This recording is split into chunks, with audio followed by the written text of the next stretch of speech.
Magandang umaga mga igan. Sa medium security compound naman ng Bilibid, nag-inspeksyon ng mga taga-Bureau of Corrections at tulad ng Oplan Galugad sa maximum security compound, sari-saring kontrabando din ang nasamsam.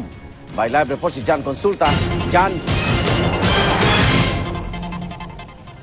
Igan, sorpreso inspection nga ngayon ng mataas opisyal ng Bureau of Correction itong camp sa Pagita o ang siyang medium security camp ng New Bilibid Prison.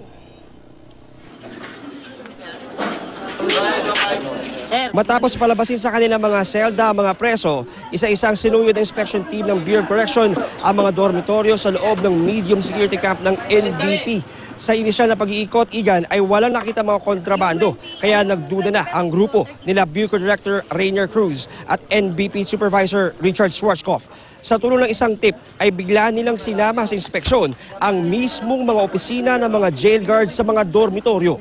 Dito na tumambad ang mga kontrabando tulad ng sangkaterbang cellphones, improvised deadly weapon, mga gamit sa illegal na sugal, portable DVD player, mga X-rated DVDs at hinihinalang illegal na droga. Sa ilang bahagi ng medium security camp naman nakita ang mahigit 30 paddle na ginagamit ng mga gang sa initiation rites ng kanilang mga bagong miyembro. Sinubukan natin kunin ang panig ng mga nasakot na jail guards, Igan, pero todo iwas sila sa mga tanong. Ayon kay Director Rainier Cruz, malinaw umano na may sabwatan sa ilang mga tauhan ng NBP at mga preso kung kaya magsasagawa daw sila ng mas malalim na investigasyon.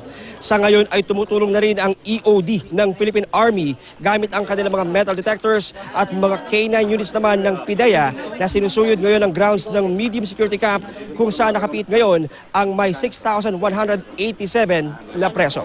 Yan muna latest mula rito sa medium security camp ng NBP. Balik sa iyo, Igan. Maraming salamat, Jan Consulta.